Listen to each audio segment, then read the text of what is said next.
मकान के ऊपर जो मटकी लगी है वो मटकी नए मकान की नज़र को बचा लेती है।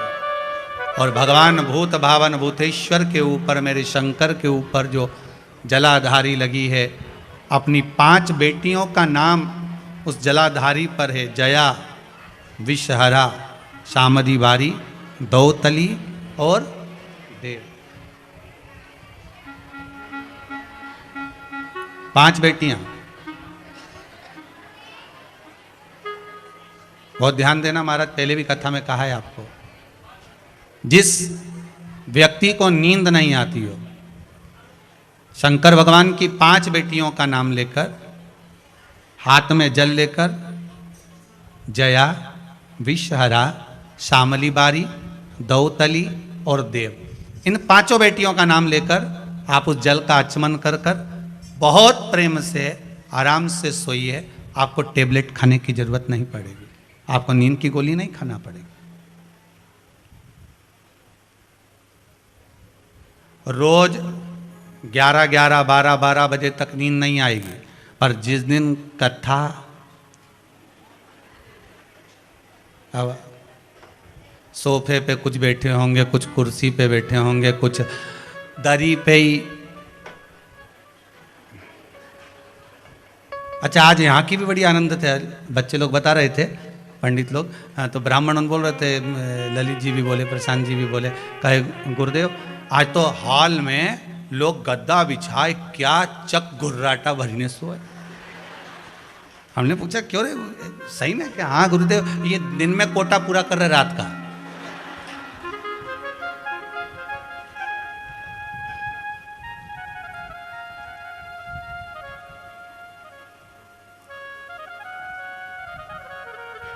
बाबा वो घड़दानी है, वो घड़ी है मेरा शिव। वो जो देता है कम नहीं देता, उसने जो दिया और फिर निवेदन करूंगा। जैसे कुंभज बाबा के आश्रम में, अगस्त ऋषि के आश्रम में मेरे देव अधिदेव महादेव माता सती को लेकर पहुंचे थे कथा सुनने के लिए। शंकर भगवान के मन में था कि मैं राम जी का दर्शन करूं, तो उनको राम का दर्शन मिला। सती माता के मन में आया, विवाह करने के बाद यहां आई, इससे तो मैं भस्म हो जाती, तो माता सती भस्म भी हुई। शिव महापुराण की कथा कहती है, रामचरितमानस कथा कहती है, जिस समय हम कथा को श्रवण करने के लिए बैठे, जब हमारी चित्तवृत्ति में कथा प्रवेश कर रही हो, शिव महापुराण की कथा को जब हम सुनने के लिए बैठे, भले हम टीवी चैनल पर सुन रहे हो, चाहे हम फेसबुक यूट्यूब पर कथा श्रवण कर रहे हो, अपने कक्ष में भले पलंग पर सोते सोते कथा सुन रहे हो, लेट कर सुन रहे हो, बैठ कर सुन रहे हो, भोजन करते सुन रहे हो, पानी पीते सुन रहे हो, चाय पीते सुन रहे हो, तुम्हारी मर्जी के अनुसार तुम भाग ग्रहण करते हुए जब कथा श्रवण कर रहे हो, पर एक बात याद रखना कि जो विचार कर कर कथा सुनोगे, मेरा देवाधिदेव महादेव 3 महीने में वो तुम्हारे सम्मुख में प्रकट कर देगा। भाव रखकर सुनो, निर्मल मन सो मोही। आप उत्तम भाव रखकर सुनोगे, भगवान वो भाव को पूर्ण कर देगा। आप निर्मल मन रखकर कथा सुनिए, आपका मन भगवान जिस भाव से, जिस कार्य से हम कथा सुने,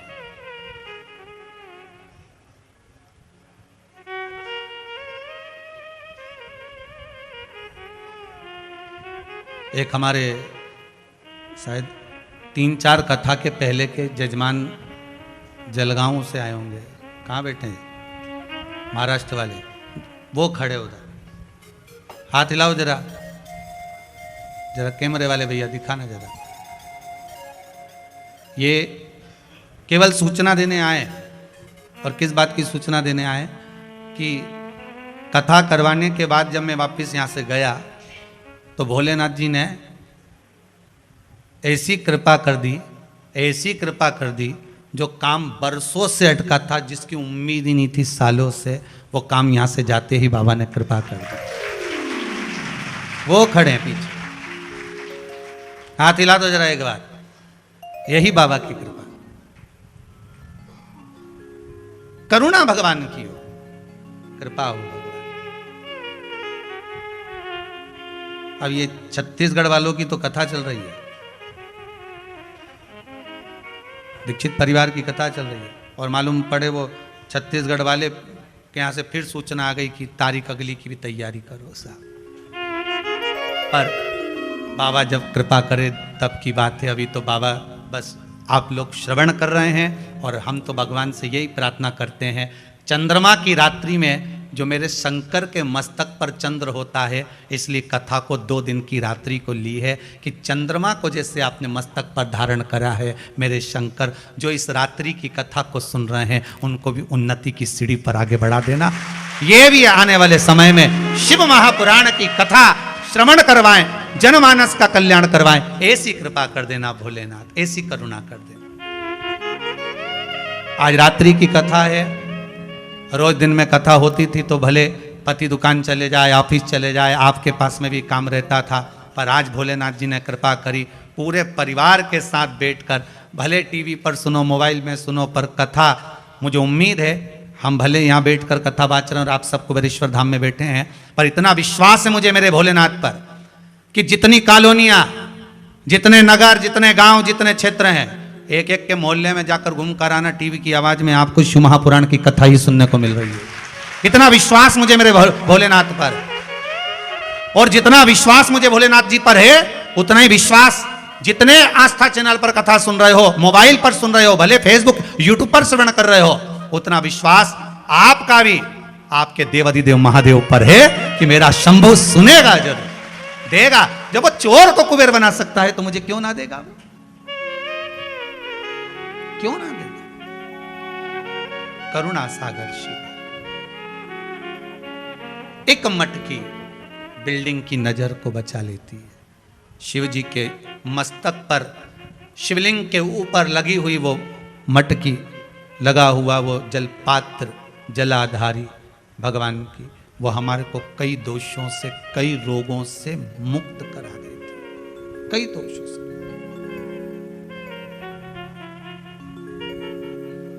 महाराज यहां तक शास्त्र कहता है,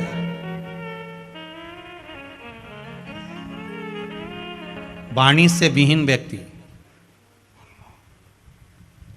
दृष्टि से विहीन व्यक्ति, श्रवण शक्ति से विहीन व्यक्ति,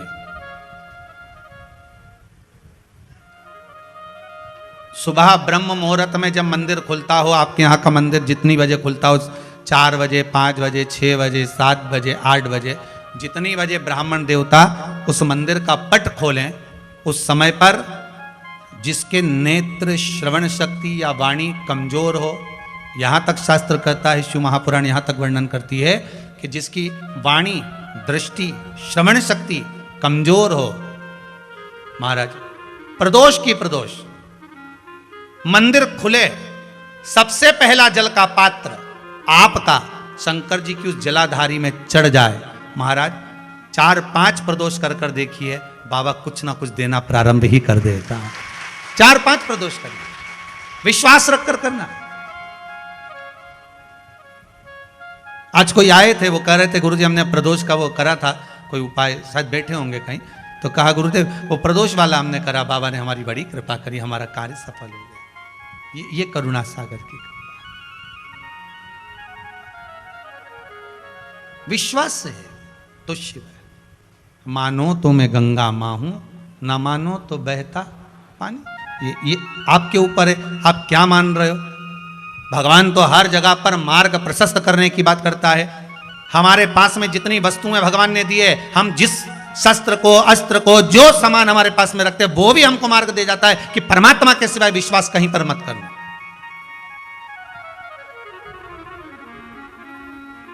बैंक में जाते हो, दरवाजे पर द्वारपाल मिलता है, उसके कंधे पर बंदूक टंगी रहती है।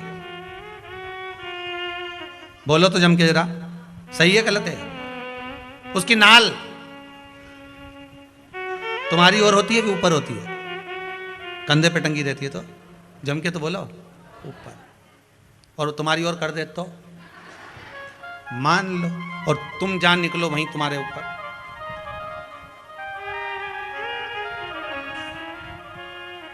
कंधे पर टंगी है, वो बाजार में भी घूम रहा है तो उसकी नली ऊपर, और अगर वो ऐसी कर दे तो या इधर कर दे तो लोग कहेंगे दादा ये काम तमाम कर देगा, तुरंत पुलिस के फोन करा, इसके लेके जाओ, ये पीछे पड़ा हुआ है। जरा सा तुम्हारी ओर करी और काम बिगड़ गया। अब ऊपर करके रखी है तो काम बिगड़ रहा है इसका? नहीं बिगड़ रहा है ना। मतलब वो बंदूक भी हमको सीख दे रही है कि उसके भरोसे पे रहना। किसके? मैं यूं हूं, बंदूक कहती है मैं जरा सी डाउन होती हूं तो लोग चिल्लाने लगते हैं। राइट में मुड़ी तो खतरा, लेफ्ट में मुड़ी तो खतरा, सामने मुड़ी तो खतरा, पीछे मुड़ी तो खतरा। खतरा मुझे बस एक जगह से नहीं है कि मैं ऊपर रहूं तो खतरा नहीं रहे। भगवान भी कहते संसार में हर जगह खतरा है, पर परमात्मा के चरण में कभी खतरा नहीं है, कभी खतरा नहीं हो सकता।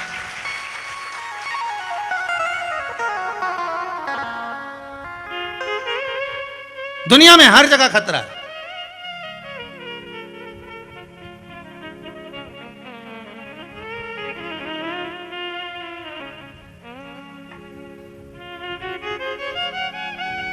अब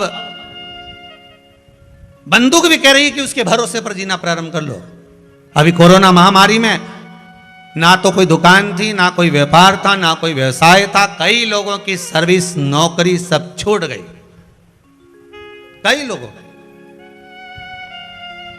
और अभी भी कई घर ऐसे हैं जहां पर नौकरी नहीं, सर्विस नहीं, उसके बाद भी तुमको 2 रोटी वो दे रहा है। बोलो दे रहा है कि नहीं दे रहा है? कोई व्यापार नहीं तो भी वो दे रहा है। विश्वास रखना, उसका भरोसा अगर दृढ़ है।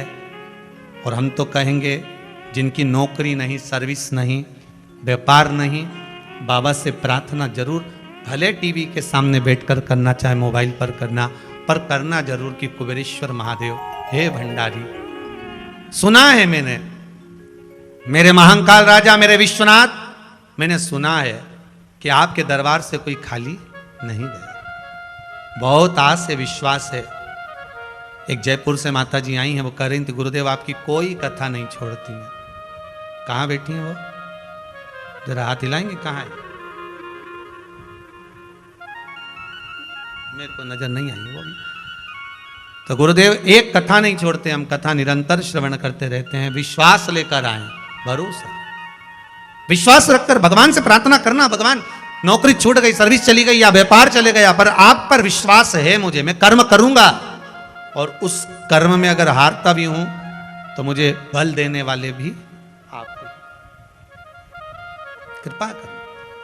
कामदेव के मन में अहंकार जागृत हो गया था कि सबसे सुंदर मैं हूं, मैं काम सब कुछ मैं कर सकता हूं।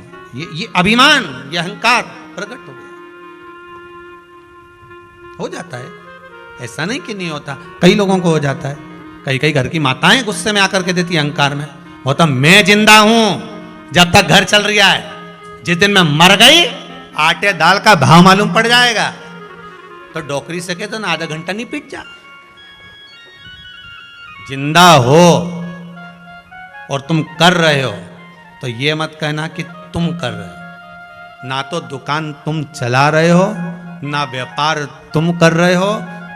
दुकान चलाने वाला भी भोलेनाथ, ग्राहक बनकर आया भी भोलेनाथ, घर में रोटी भी बना रहा है तो भोलेनाथ। ये भोलेनाथ ही तो है जो श्वास चल रही है। शिव श्वास है, श्वास निकल गई तो शव है। तो रोटी कौन बना रहा है? भोलेनाथ। खा कौन रहा है? अरे बोलते तो जाओ, भोलेनाथ। अब घर में लड़ाई हो तो कौन झगड़े? भोलेनाथ।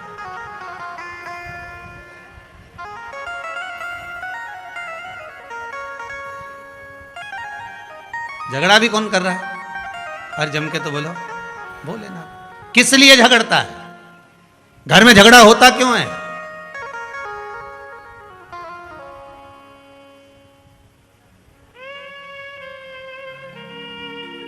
ये बेलपत्री जो होती ना, अपन इसको शिव जी पे कैसे चढ़ाते हैं?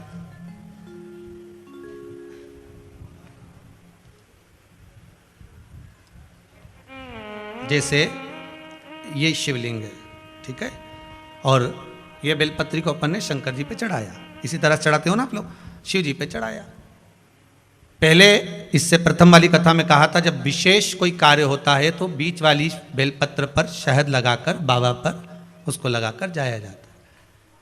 अब जिसके घर में क्लेश ज्यादा होता हो महाराज, बहुत क्लेश, मतलब कुछ ना कुछ बात पर झगड़ा चल ही रहा हो, क्लेश हो ही रहा हो, बहुत तकलीफ चल रही, कभी बहू रूठे, कभी सास रूठे, कभी पति रूठे, कभी पत्नी रूठे, जरा जरा सी बात में एक पानी गिर गया उस पर विवाद, बच्चों को कुछ कह दिया उस पर विवाद। तो ये जो बेलपत्री की ये जो भाग होता है, इस बेलपत्री का जो डंडी का जो भाग होता है, इस भाग को, बेलपत्री की इस भाग को महाराज, ऐसी कैसी बेलपत्र, बस ये भाग को बेलपत्री के वृक्ष के नीचे शहद लगाकर इस पत्ती पर ऐसे ही बेलपत्री की जड़ में उस भाग को लगाकर या रख के आ जाइए। केवल एक ही बार करना, किसी भी प्रदोष पर कर लेना महाराज। फिर एक प्रदोष से दूसरी प्रदोष तक तुम्हारे घर में कभी क्लेश नहीं हो सकता, ये पक्का है, झगड़ा होगा ही नहीं।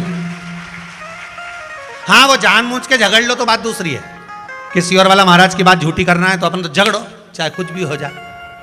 अब भाई कई लोग तो होते हैं विरोध में खड़े होने वाले, तो उनका मन, इनने किया अपन को नहीं करना, जा अपन को नहीं करना। तो अब इनका कह दे कि भाई अपन को तो अब घर में झगड़ा ही नहीं हो रहा, तो वो झगड़ा कराने के लिए मन में सोचे कि नहीं अपन तो झगड़ेंगे चाहे कुछ भी हो जाए। होता है कई बार ऐसा ऐसा मन में भाव जागृत हो जाता है कि भाई देखना पड़ेगा अपन को, प्रैक्टिकल तो करो। पर हम भी कहते हैं प्रैक्टिकल करो और जरूर करो। एक महाराज जी प्रवचन दे रहे थे, प्रवचन में कह रहे थे शराब नहीं पीना चाहिए, मदिरा नहीं पीना चाहिए, ये गंदा नाली का पानी है, क्यों पीते हो, गटर में पड़े मिलोगे, बर्बाद हो जाओगे। वहीं महाराज का पहचान वाला बैठा था, उठकर खड़ा हो गया, ओ महाराज तुम इतनी बड़ी बड़ी बात कह रहे हो, तुम्हारा सग्गा भाई पी के गटर में पड़ा है, पहले उसको तो ज्ञान दे लो फिर हमको देने ला। महाराज जी चुप रहे, कुछ नहीं बोले। थोड़ी देर बाद बोले, भैया देखो मैं भी प्रवचन कर रहा हूँ, मेरा भाई भी प्रवचन कर रहा है, बस अंतर इतना है मैं मुंह से समझा रहा हूँ, मेरा भाई प्रैक्टिकल करके दिखा रहा है। तुम जैसे समझना चाहो समझ जाइए, समझना आपको है, आप कैसे समझोगे ये आपके ऊपर है।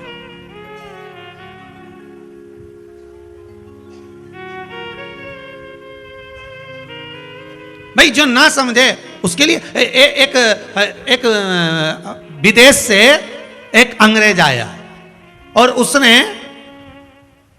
दीवार पर जितने कंडे बने थे गाय के उसका फोटो खींचा, तो उसको गांव के 10-12 लोग देख रहे थे और वो बढ़िया हेटमेट लगा के फोटो खींच रहा था, चश्मा लगा के।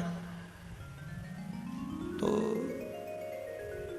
उसको बड़ा आश्चर्य हो रहा था, तो गांव के लोगों ने पूछ लिया,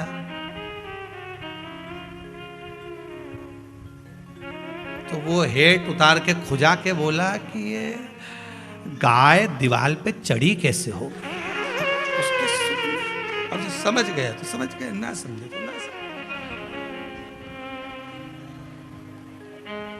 तो गांव का व्यक्ति खड़ा था, उसने कहा हेट वापिस लगाओ, फोटो खींचो, जाओ। फोटो खींचो, मतलब क्या उसको?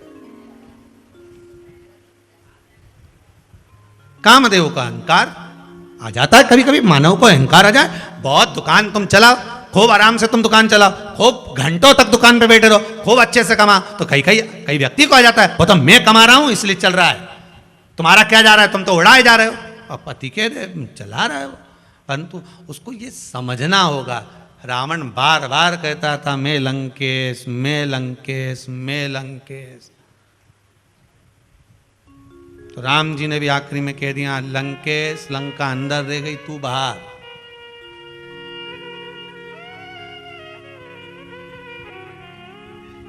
और अंतिम समय में कुछ नहीं बचा, कुछ भी, सब समाप्त। कामदेव का अहंकार, कामदेव ने कह दिया। देवऋषि नारद निकल कर जा रहे थे, नारद जी ने पूछ लिया कामदेव से, वाह स्वाब। कामदेव जी को देखकर नारद जी करे, बड़े सुंदर लग रहे हो आप, बड़े सुंदर, क्या सुंदर आपका स्वरूप है। अब कामदेव तो पहले से ही सोच रहे थे कि मेरे बराबर कोई सुंदर नहीं, मैं जो कर सकता हूं वो सब कुछ कर सकता हूं, मैंने भगवान शंकर की समाधि को तोड़ दिया, मेरे बराबर कोई हो नहीं सकता। अब इनके पास में जाकर देवऋषि नारद ने कह दिया, वाह वाह साहब, क्या सुंदरता आपकी, क्या सुंदरता। अब तो ये और अब गुब्बारा में जैसे हवा भर दो ना, भर।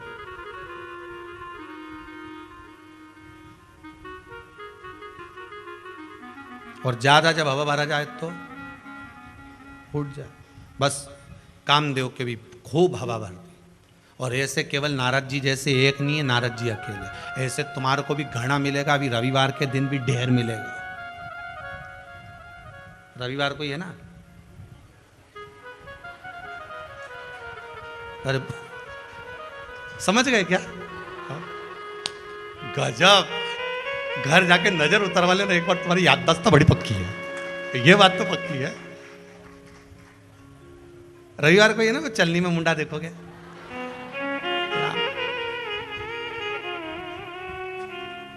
और यूं लड़ाई झगड़ा में कह दे, और यूं चलनी में देखे। मुल्ला नसरुद्दीन की कथा याद आ गई। एक बार मुल्ला नसरुद्दीन घूमने के लिए निकला, उसको प्यास लगी। उसने कहा पानी कहाँ है? तो गया कुआं में देखने के लिए। कुआं में जो देखने के लिए गया तो पानी था, और पानी देखा तो प्यास तो लग रही है, पर नहीं, पानी बाद में पीऊंगा। आज पूरे भारत की भूमि पर सारी माताओं का करवा चौथ का व्रत है, और चांद तो कुएं में पड़ा। मैंने जिंदगी में कोई अच्छा काम नहीं करा, पर आज चांद को वापिस आसमान में लगा के दूंगा। और मुल्ला नसरुद्दीन कया ने बाल्टी लेके आया, रस्सी लाया। अब इसको कौन समझाए कि कुएं के पानी में चांद दिख रहा है? नहीं तो चांद तो ऊपर ही है, पर यह समझा कि कुएं में गिर गया। कुछ भी हो जाए, आज मैं करवा चौथ का व्रत है, चांद को तो निकाल के मानूंगा। और बाल्टी और रस्सी लाया, और जो कुआं में डाली तो वो बाल्टी नीचे पत्थर में अड़ी गई। अब मुल्ला नसरुद्दीन ने सोचा बड़ा भारी चांद है, निकल ही नहीं दिया। उन्हें पूरी दम लगा दी। दम लगाई, जिसने देखा ये तो निकल ही नहीं रहा, कि ऐसे नहीं निकले तो क्या नीचे जाके निकालूंगा। और रस्सी बांधी ऊपर, और कूद गया पानी के अंदर, और रस्सी टूट गई धम्म से नीचे। धम्म से जैसे नीचे आया, आते से जो कुएं के अंदर गया, और अंदर जाके हड़बड़ा के वापिस बाहर आया, ने जो ऊपर देखा, मुल्ला नसरुद्दीन चिल्ला के बोला, भले कुछ भी हुआ, अपन कुएं में गिर गए, पर चांद तो ऊपर लगा के ही दिया। अब बस, अब ऐसे तो तुम अब एक दिन चलनी में मुंडा देख लो, और कितना प्रेम से ने सिर पे पल्लू मल्लू लेने, ऐसे प्रेम से दो बोला करे कितने, और वो भी मुस्कुराए, और तेरी 2500 की साड़ी देख के जले जले जाए कि जब तक नहीं दिलाई ने प्राण खा गई मारी। भगवान, तुम चलनी में मुंह देखो, वो तुम्हारे गले का मंगलसूत्र देख के 50,000 का नाश बना दे। तुम चलनी में मुंह देखो, फिर आरती उतारो, फिर वो तुम उनका पांव पढ़ो, तुम उनका पांव पढ़ो, वो चांद देवता का पांव पढ़े। इसको परमानेंट एक जैसी बना दे, जैसी आज है ऐसी कर दे जीवन पर। बड़ा भगवान कामदेव को अकल देने वाले, कामदेव को सीख देने वाले देवऋषि नारद आ गए। और देवऋषि नारद ने आकर कामदेव को क्या विवेक दिया, क्या बुद्धि दी। देवऋषि नारद से कहा, देवऋषि नारद जी बोले कामदेव को, कामदेव बड़े सुंदर लग रहे हो भगवान, इतने सुंदर आप, वाह वाह वाह, क्या कहने, आपकी बराबरी कोई नहीं कर सकता। कामदेव बोले मेरी बराबरी कोई नहीं कर सकता, मतलब कोई ना कोई है जो मेरी बराबरी कर रहा है। देवऋषि नारद को तो कहना था, देवऋषि नारद को तो कहना था, और उन्होंने कह दिया। कामदेव एक बात कहें, बोलो। आपसे भी सुंदर ब्रजमंडल में एक है, जिसकी उम्र मात्र 4 वर्ष की है। 4 वर्ष का, हाँ, और मुझसे ज्यादा सुंदर। हाँ, अच्छा, जाकर देखूं? देख लो। कामदेव गए, ब्रजमंडल में जाकर जो देखा भगवान कृष्ण का स्वरूप, जो देखा, आसक्त हो गए, ये तो मुझसे ज्यादा सुंदर। मुझसे ज्यादा सुंदर, अतिशय। हमारे यहां कई कथाकार कहते हैं ना कि भगवान कितने सुंदर हैं कि ओ नंद लला जो तुम होते नंद लली। अच्छा हुआ नंद राय जी आपके घर में इतना सुंदर बेटा हुआ, अगर इतनी सुंदर बेटी हो जाती तो। ओ नंद लला जो तुम होत नंद लली तो गले कट जात करोड़न के। अच्छा हुआ इतना सुंदर छोरा हुआ, इतनी सुंदर छोरी हो जाती तो आधे तो बावड़ी में डूब के मर जाते जाके चक्कर में। कितने सुंदर मेरे कृष्ण, कितने सुंदर। जो गोरे होते तो क्या करते मनमोहन, तेरे काले रंग पर तो दुनिया लुट जाती है। नंदलाल तेरी बंसी पागल कर जाती है। मुस्कान तेरी मीठी घायल कर जाती है। तुम तो काले काना तेरी राधा गोरी है। तुम तो काले काना तेरी राधा गौरी है। इस अनुपम जोड़ी पे दुनिया लुट जा। जय हो। बड़े सुंदर हुआ। कामदेव देखकर थकित रह गया। अब जब किसी से होड़ नहीं कर पाते, जब कोई व्यक्ति किसी की होड़ नहीं कर पाता, उससे आगे नहीं निकल पाता, तो क्या करता है फिर वो? जम के बोलो, उसकी निंदा, उसकी बुराई, उसके लिए अपशब्द, उसके लिए ताने, उसके लिए गालियां और उसके कहे गए या उसके चित्रण में से कुछ गलतियां निकालना। जब होड़ नहीं कर पाता, जब आगे नहीं बढ़ पाता,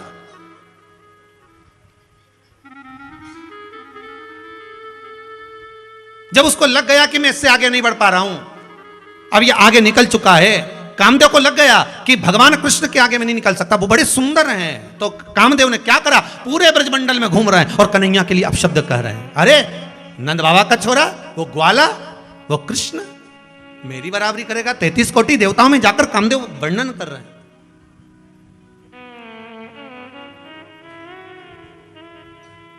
जो बराबरी नहीं कर पाते, हम उससे आगे नहीं निकल पाते,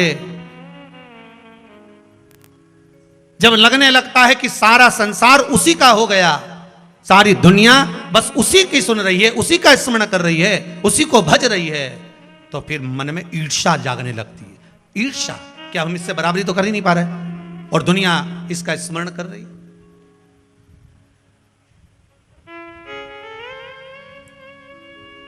परम पूज्य गोलोकवासी श्री राजेश्वरानंद जी महाराज की एक बात बड़ी सुंदर है। गांव में जब हाथी आता है, आप लोगों ने भी सुना होगा, उसको डला होगा व्हाट्सएप वगैरह पे, गांव में हाथी आता है तो सारे गांव के जितने कुत्ते हैं वो उस हाथी पर भौंकते हैं। तो हाथी पर क्यों भौंकते? इनकी हाथी और कुत्ता की क्या लड़ाई थी कि पुरानी दुश्मनी है? नहीं, कुत्तों को दिक्कत इतनी सी थी कि पूरे गांव के लोग हाथी के हाथ जोड़ रहे थे, तो कुत्तों को यह बुरा लग रहा था कि ये इसके ही क्यों हाथ जोड़ रहा है, आज तक हमारा तो कोई ने नहीं जोड़ा, हम भी तो इन्हीं के मोहल्ले में रहते हैं, हम भी तो इनका गांव का कुत्ता है, नहीं हमके तो नहीं जोड़ा, पर इसके क्यों जोड़ रहे हैं? कुत्ता उनके टेंशन पड़ गई। श्री राजेश्वरानंद महाराज जी अपनी बात में कल रामचरितमानस के बड़े बड़े आनंदमय वक्ता है, उन्होंने अपनी बात में ये बात रखी है। कामदेव जी के मन में आ गया कि अब मैं कृष्ण से बराबरी तो नहीं कर सकता, ना कृष्ण के आगे निकल सकता हूं, ना कृष्ण से आगे बढ़ सकता हूं, तो करे क्या? तो निंदा करा जाए। जब व्यक्ति आगे नहीं बढ़ सकता, अग्रणी नहीं हो सकता, वो देख लेता है कि अब मैं इनसे आगे नहीं जा सकता, और इनकी प्रशस्ति सब दूर होने लगी। भगवान कृष्ण को कौन नहीं मानता था, सब मानने लगे। तो उन्होंने कहा इनकी निंदा करना प्रारंभ कर दो, इनके लिए अपशब्द कहना प्रारंभ कर दो, बस। और व्यक्ति वही करना प्रारंभ कर दिया।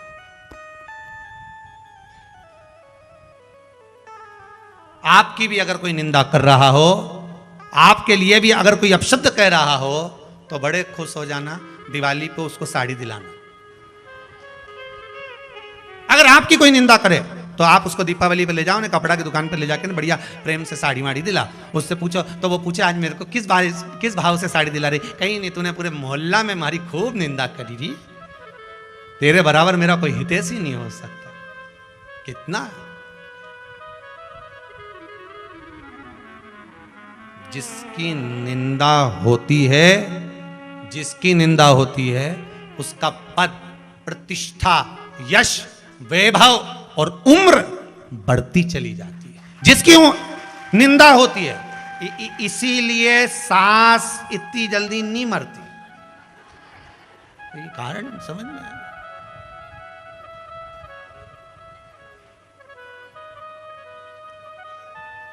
80 साल की भी हो जाएंगी ना सास, तो भी चौका में 25 आदमी का खाना अकेले बना ले, भले बहु मार के चल जाए। बोलो सही है गलत है? एक मुंह से आवाज नहीं आएगी। 25 जो मेहमान आया, 10, 15, 20 श्राद्ध पक्ष में जो आया, सब बैठो साहब, खीर तैयार, पूड़ी तैयार, भजिया तैयार, और कुछ खत्म भी हो जाए तो मालूम नहीं पड़े। और अगर बहू खाना बनाए तो कुछ खत्म हो जाए तो के बता रहे भजिया ही नहीं है, तो सास के बेसन का और घोल ले। 1 घंटा में मिर्ची कौन काटेगा, और गिलकी कौन काटे ना आलू कौन काटे?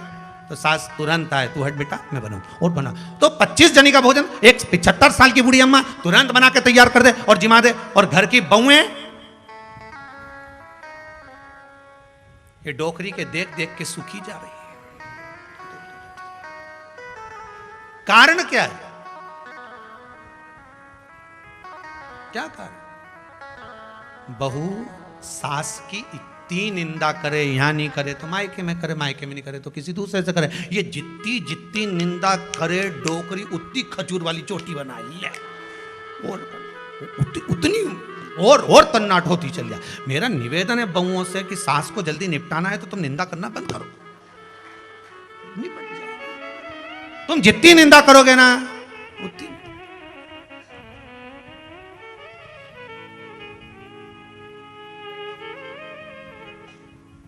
अब कहीं की वो पलंग पे पड़ी है, गंदगी कर रही है, कहीं कहीं की रे बेचारी पड़ी पलंग पर, अब उसकी गंदगी कर रही है, वो गंदा कर रही है, तो वो 10 जनी को फोन लगा के बोले हम तो बड़े परेशान हो गए, ऐसा हो गया वैसा हो गया, हमने तो इतनी सेवा कर रहे हैं, गंदगी कर रही। पर तुम निंदा करोगे करोगे करोगे करोगे तो वो इतनी जल्दी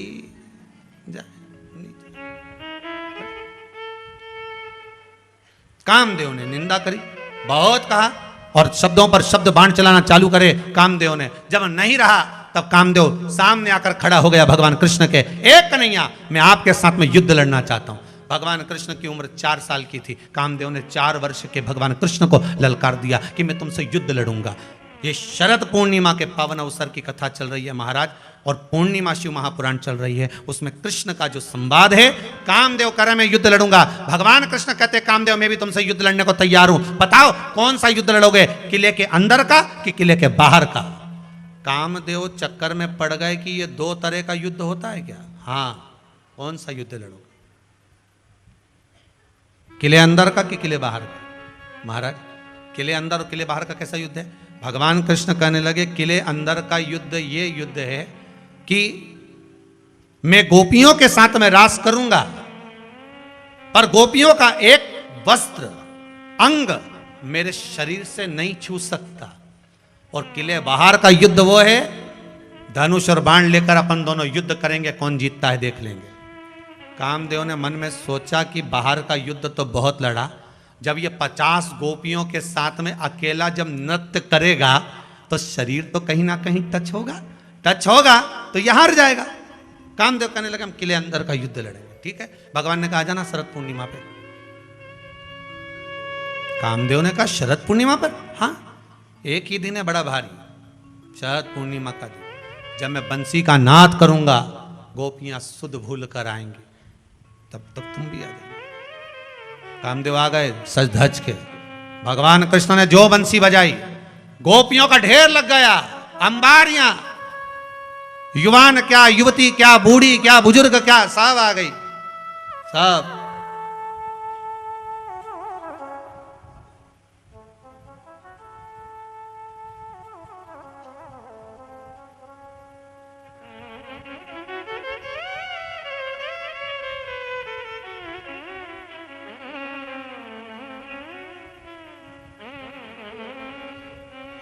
सब आ गए। किसी ने पूछा, गुरुजी बहुएं गरबा करती है तो बाहर जाकर करती हैं, क्या घर की बुजुर्ग माताएं भी गरबा करती हैं? हमने कहा जब वो करती हैं तो बहू मायके चली जाती है। उनके गरबा करने और उनके गरबा करने में अंतर है, दोनों में अंतर। अब भगवान कृष्ण अकेले, गोपियों का ढेर था, और जो रास प्रारंभ हुआ, जो प्रारंभ हुआ। और ध्यान दीजिएगा महाराज, ब्रह्मपुरी में ब्रह्मा नाचे, शिव नाचे कैलाश पर, आज तो कन्हैया नाचे राधा जी के साथ। भगवान शंकर ने देख लिया कि आज मेरा साड़ू भाई गया है नीचे, कामदेव, तो भगवान शंकर को बड़ी प्रसन्नता हो रही है। क्यों? क्योंकि कामदेव ने मेरी समाधि को तोड़ा था, उस दिन से अहंकार आ गया था। एक रिश्तेदार दूसरे रिश्तेदार के यहाँ जब जाता है, बहुत अच्छा पैसा अगर उसके पास होता है तो वो पैसे की ही बात करता रहता। और साहब हमने तो वहाँ भी मकान ले लिया, हमारी तो 4 फैक्ट्रियाँ चल रही है, 3 प्लाट अब भी लिए, तो इसको सुनाने से कौन सा फायदा? जिसके पास कुछ नहीं बेचारा कहेगा बताओ हमको सुनाने से कौन सा फायदा, हमें दे रहा है क्या कुछ? क्यों कह रहा है? पर वो शिव जी कहे, आज भोलेनाथ जी ने जो डमरू का नाद करा, जो डमरू, पूरा ब्रह्मांड हिल गया। शरद पूर्णिमा के दिन पूरा ब्रह्मांड, कहते हैं ब्रजमंडल में तो कृष्ण नाच रहे थे और शंकर ने जो डमरू बजाया तो 33 कोटि देवता कैलाश पे आ गए। 33 कोटि, और जो डमरू का नाद करा, धीमा बजाओ,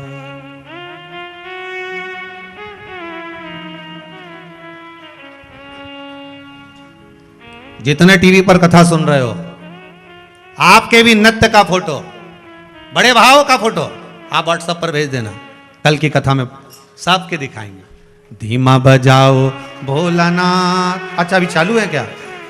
आस्था चैनल वाले बोल रहे हैं कि आपके फोटो जो आप भेजते जा रहे हैं वो फोटो लगातार दिखाए जा रहे हैं, तो आपके नृत्य के फोटो भी आप भेजते रहिए, और यहाँ आपके फोटो कथा टीवी चैनल के माध्यम से चल रहे हैं। धीमा बजाओ भोलानाथ डमरू, धीमा बजाओ, धीमा बजाओ भोलानाथ डमरू, धीमा बजाओ, ओ धीमा बजाओ भोलानाथ डमरू, धीमा बजाओ, धीमा बजाओ भोलानाथ डमरू, धीमा बजाओ। मुझे उम्मीद है आज के डमरू की आवाज जब गली गली में जाएगी तो विश्वास है कि संपूर्ण ब्रह्मांड में आज भगवान शंकर तो रास कर ही रहा होगा। अरे धीमा बजाओ भोलानाथ डमरू, धीमा बजाओ, धीमा बजाओ भोलानाथ डमरू, धीमा बजाओ, ओ धीमा बजाओ भोला, धीमा बजाओ, धीमा बजाओ भोले, धीमा बजाओ, ओ धीमा बजाओ भोला, धीमा बजाओ, धीमा बजाओ भोला, धीमा बजाओ, अरे धीमा बजाओ भोलानाथ डमरू, धीमा बजाओ, धीमा बजाओ भोलानाथ डमरू, धीमा बजाओ। भाव से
सुन के राम जी आए, डमरू की धुन सुन के राम जी आए, ओ डमरू की धुन सुन के राम जी आए, डमरू की धुन सुन के राम जी आए, अरे राम जी आए संग सीता को लाए, राम जी आए संग सीता को लाए, अरे धीमा बजाओ हो। भोलानाथ डमरू, धीमा बजाओ, धीमा बजाओ भोलानाथ डमरू, धीमा बजाओ, अरे धीमा बजाओ भोलानाथ डमरू, धीमा बजाओ, धीमा बजाओ भोलानाथ डमरू, धीमा जय बजाओ। हो।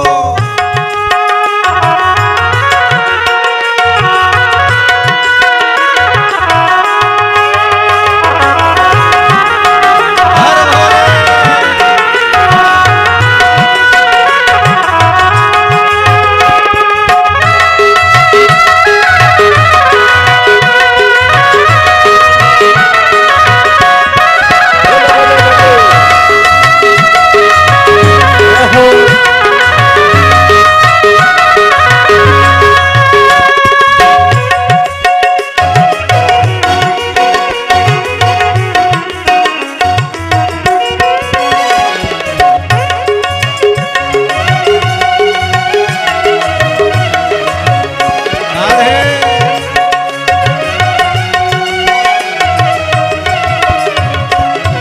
डमरू की धुन सुन के कान्हा जी आए, डमरू की धुन सुन के कान्हा जी आए, कान्हा जी आए संग राधा को लाए, कान्हा जी आए संग राधा को लाए, अरे धीमा बजाओ हो। भोलानाथ डमरू, धीमा बजाओ, अरे धीमा बजाओ भोलानाथ डमरू, धीमा बजाओ, अरे धीमा बजाओ भोलानाथ डमरू, धीमा बजाओ, धीमा बजाओ भोलानाथ डमरू, धीमा जय बजाओ। हो। हर बोल। पीछे वाले भी जितने खड़े हैं दोनों हाथों से बड़े प्रेम से, ऊपर वाले भी जितने बैठे हो बड़े आनंद के साथ, मेरा कैमरे वालों से निवेदन है भैया ऊपर वालों का भी जरा दिखाते रहना। जय हो।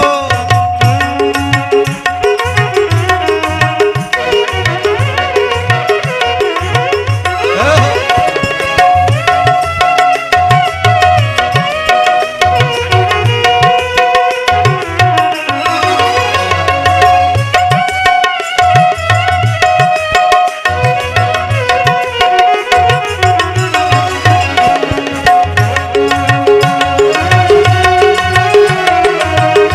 यही शरद पूर्णिमा महोत्सव की जय हो।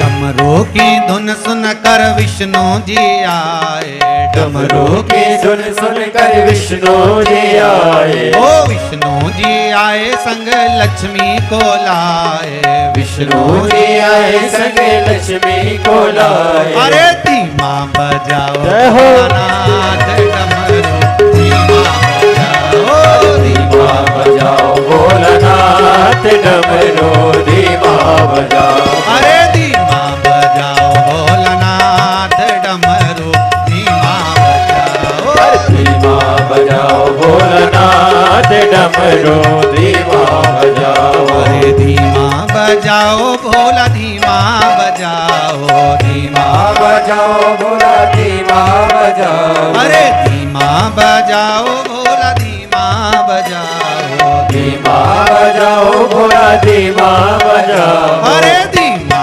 बजाओ भोलानाथ डमरू, धीमा बजाओ, धीमा बजाओ भोलानाथ डमरू, धीमा बजाओ, अरे धीमा बजाओ भोलानाथ डमरू, धीमा बजाओ, धीमा बजाओ भोलानाथ डमरू, धीमा हर हर महादेव हर। आज जरा दमदारी से बोलो दीन बंधु दयालु दया कीजिए, दमदारी से बोला हर हर क्या देव है? तो फिर जम के तो बोलो देव, बोलो ना तो थोड़ा लंबा बोलो देव। भगवान भी सोचेंगे कुछ मांग रहे ले। हर हर महा भगवान ओ गणदानी त्रिकालदर्शी कैलाशी ने जो डमरू का नाद करे, ऐसा डमरू मेरे शिव जी ने बजाया। 33 कोटि देवता सब आनंद के साथ कैलाश पर आकर विराजमान हो गए महाराज, सब कैलाश। हर हर महादेव सारे कैलाश पर आकर विराजमान हो गए। इधर कामदेव क्या देख रहा है कि भगवान कृष्ण अकेले नाच रहे हैं, नृत्य कर रहे हैं और आसपास सारी गोपियां, सारी गोपियां आसपास। अब क्या देखा उन्होंने कि गोपियां सब आसपास में, अब कन्हैया अकेले, इतनी सारी गोपियां। तो भगवान को लगा, कामदेव ने सोचा कि कैसे बचोगे कृष्ण। अब भगवान ने क्या करा, रास करते करते करते करते भगवान दो दो गोपी के बीच में एक एक कृष्ण प्रकट हो गए। कितने कृष्ण हैं? हर गोपी के दो गोपी के बीच में एक कृष्ण। जब और घूमना चालू करा और घूमे तो एक गोपी के साथ एक कृष्ण हो गए। जब और घूमे तो गोपियां तो नजर ही नहीं आई, सब दूर कृष्ण ही कृष्ण हो गए। शंकर भगवान ने जो डमरू बजाया तो गोपियां तो सब सूद भूली चली गई और केवल कृष्ण ही कृष्ण रह गए अकेले। कामदेव चक्कर में पड़ गया कि गोपी गई कहां, गई कहां। कामदेव ने साष्टांग दंडवत करा, आप जीत गए, मैं हार गया। अहंकार हारा है, अभिमान हारा है।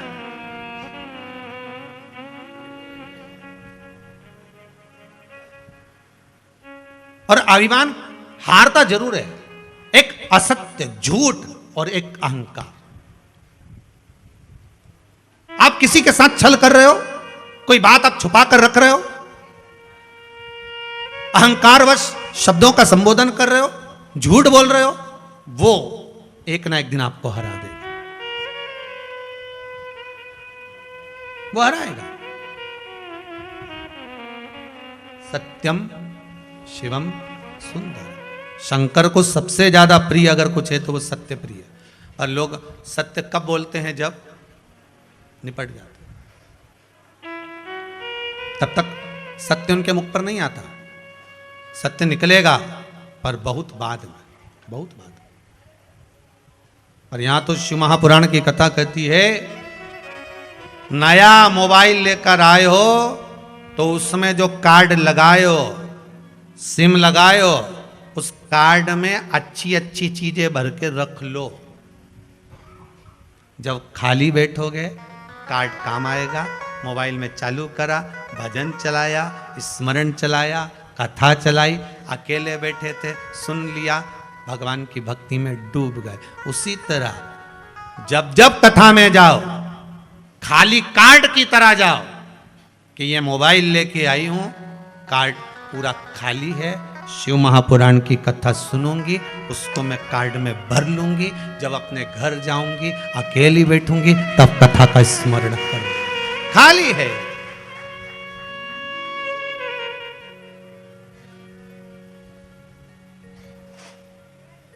चित्तवृत्ति में वो रह जाए।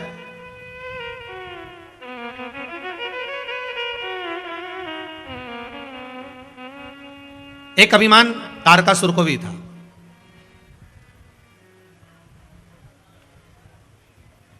और तारकासुर को जो अभिमान था वो इस बात का अभिमान था कि मैं शिव का उपासक हूं, शंकर का उपासक हूं,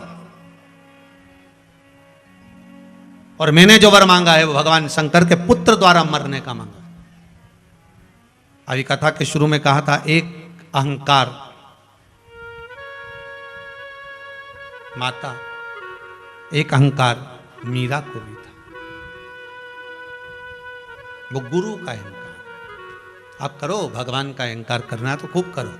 मैं शंकर का भगत हूं, मैं शिव का स्मरण करता हूं, मैं शंकर का अनुमोदन करता हूं।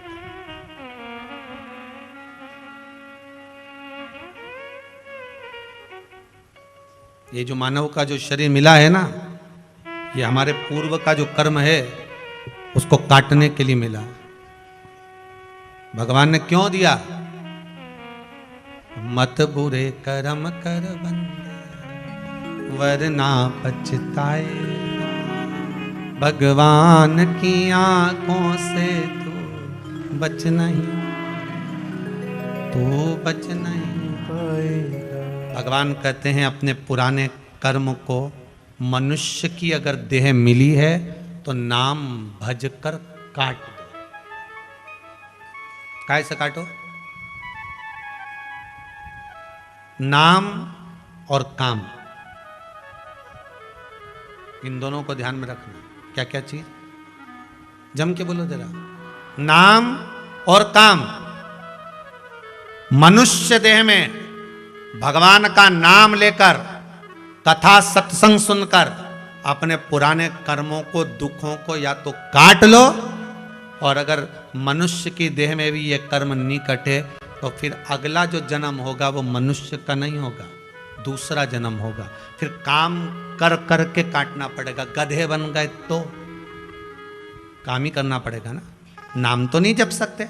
बेल बन गए तो काम ही करोगे ना, नाम तो नहीं जप सकते। मेंढक बन गए, घोड़ा बन गए, स्वान बन गए, तो अब ये घोड़ा क्या राम का नाम गाता होगा, भजन करता होगा? नहीं। केवल एक मनुष्य दे, मानव का शरीर केवल एक भगवान ने ऐसा दिया कि तुम भगवान का नाम ले लेकर अपने दुख को, तकलीफ को, कष्ट को काट दो। कई लोग कहते महाराज जी ये कुबेरेश्वर धाम में ना तो भभूति मिले, ना बेल मिले, ना कुछ सामान मिले, ये जंगल में कुबेरेश्वर धाम में आए और ना आप मिलो, केवल कथा बाचो और श्री शिवाय नमस्तुभ्यम बोले, बहुत चल।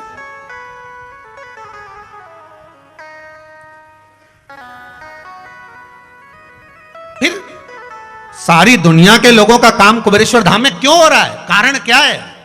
उसका एक कारण है, केवल एक कारण, कि यहां जब आप आते हो, विश्वास लेकर आते हो और भगवान का श्री शिवाय नमस्तुभ्यम नाम गाते हो। मनुष्य देह मिली है, नाम से दुख को काटो। बस तुम यहां आकर जब भगवान का नाम लेना चालू करते हो, कथा सुनना चालू करते हो, तो वो नाम तुम्हारे भीतर पहुंचता है। बार बार उच्चारण भगवान के नाम का होता है। इसलिए भगवान भी यहां से जाते समय कह देता है, जा 3 महीने के अंदर तेरा काम हो जाएगा, तेरा दुख कट गया, जा जिस लिए आया है तेरा कर्म वो कट गया। जो दुख था, तकलीफ थी, कष्ट था, मैंने काट दिया, तू जा भगवान के भजन कर।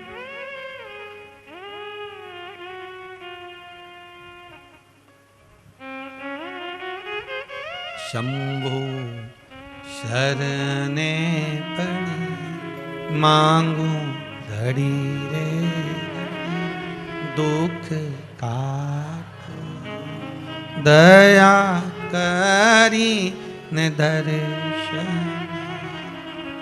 ओ शंभु शरणे पड़ी मांगू घड़ी रे घड़ी दुख काटो, दया करी न दर्शन बाटो। तेरे दर पे मैं कब से खड़ी, तेरे दर पे ही आके पड़ी हूँ।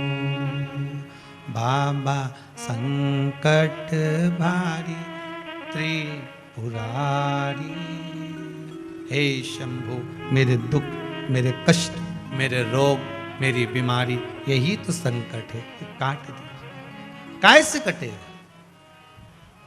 मनुष्य देह मिली है तो नाम से काट दो, और अगर मानव की देह त्याग दी उसके बाद जो योनि मिलेगी तो काम से काटना ही पड़ेगा। तो काय से काटना चाहोगे? तुम्हारी मर्जी बता। देखो एक व्यक्ति वो होता है, डॉक्टर साहब के वहां गया, दिखाया, डॉक्टर साहब ने कहा साहब देखो तुम्हारे शरीर में बहुत बड़ी तकलीफ है, हाँ एक काम करते हैं, अगर ये गोली तुमको दे रहे हैं सुबह दोपहर शाम 3 टाइम अगर तुम खाते रहोगे तो ऑपरेशन की जरूरत नहीं पड़ेगी। गोली अगर नहीं खाई तो फिर ऑपरेशन तो करना पड़ेगा, ऑपरेशन तो बहुत जरूरी है, नहीं कराओगे तो मर जाओगे, तो ऑपरेशन करना पड़ेगा। तो अब तुम क्या करोगे, ऑपरेशन कराओगे कि गोली खाओगे? नहीं नहीं, अच्छे जम के बोलो जरा। तो गोली खाओगे कि नहीं साहब हम तो 3 टाइम गोली खा लेंगे और बिल्कुल नियम से। इन्हें रोटी खाई, इन्हें गोली का डिब्बा उठाई, इन्हें फिर खाई, और दोपहर में सोती सोती भी सपने में भी गोली दिख गई, उठ के बैठ गई, खाई। रात के जैसी रोटी खाई ने गोली खाई। फिर ऑपरेशन की जरूरत पड़ी नहीं। उसी तरह भगवान ने भी कह दिया, मनुष्य का शरीर दिया है, या तो ये टेबलेट खा खा के नाम ले ले के दुख को काट ले, नहीं तो ऑपरेशन तो है ही सही, बाद में गधा घोड़ा तो बनना ही सही है, बाद में बनना ही, फिर काम कर करके काटना। अब तुम्हारी जैसी मर्जी रहे। जितना लोग आस्था पे सुन रहा, मोबाइल पे सुन रहे हो,